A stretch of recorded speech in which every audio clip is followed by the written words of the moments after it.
Dravet syndrome. It is severe, intractable epilepsy. The seizures start during the first year of life and are unstoppable, difficult to control, and very damaging. Severe behavioral problems, attention deficit and hyperactivity, the self-injury, banging her head on the floor and pulling her hair out, and like a possessed child. This isn't your perfect, happy Charlotte.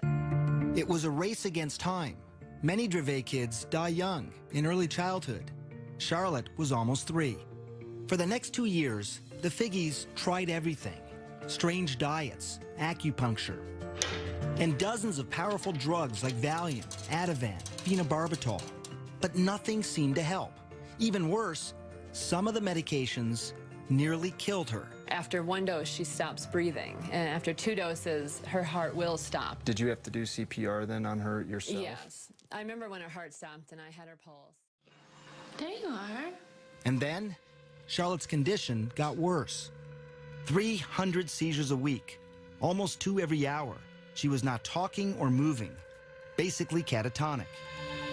As a last resort, doctors wanted to either prescribe a powerful veterinary drug used on epileptic dogs or put Charlotte in a medically induced coma so her brain and body could rest.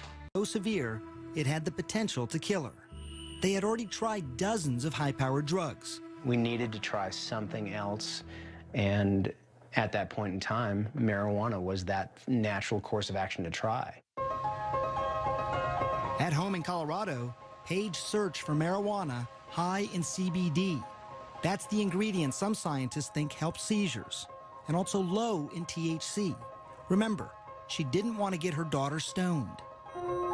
She found a small amount at a Denver dispensary.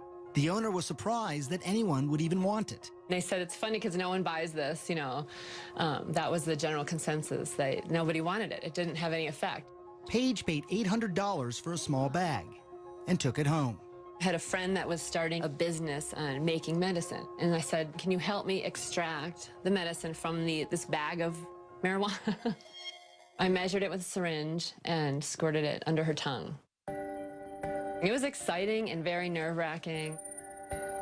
Holding Charlotte in her arms, Paige waited. An hour ticked by, and then another, and then another. She didn't have a seizure that day, and then she didn't have a seizure that night. Did you sit there and look at your watch? And... Right, I thought, this is crazy. And then she didn't have one the next day, and then the next day, and I thought, she would have had 100 by now. What is more clear, though, is the effect of marijuana on the young brain. What we see is a very big difference in people who begin to smoke prior to the age of 16 and those who smoke after age 16, what we call early versus later onset. Gruber's brain scans show that the white matter, those are the highways that help the brain communicate from one point to another, are impaired in those who start smoking early. Maybe there's underlying white matter connectivity differences. That's your concern, it sounds like, that those highways, those white matter highways, are just more disrupted in people who start smoking early. That's what we see. Perhaps not surprising, given what we know about the young developing brain. That's a very delicate time in brain development, and that's not a good time to be taking any drugs. Preliminary research shows that early onset smokers are slower at tasks, have lower IQs later in life, higher risk of strokes, and increased incidence of psychotic disorders. And while these studies are not conclusive, some scientists are still concerned because in 2012, 35% of high school seniors lit up. Spoke to said there is more to the story. There are people who compulsively smoke, who want to stop smoking, but they can't stop smoking. In fact, 9% of marijuana users will become dependent. Now, that's not as high as other drugs, like heroin. 23% of users become addicted, or 17% with cocaine, or 15% with alcohol.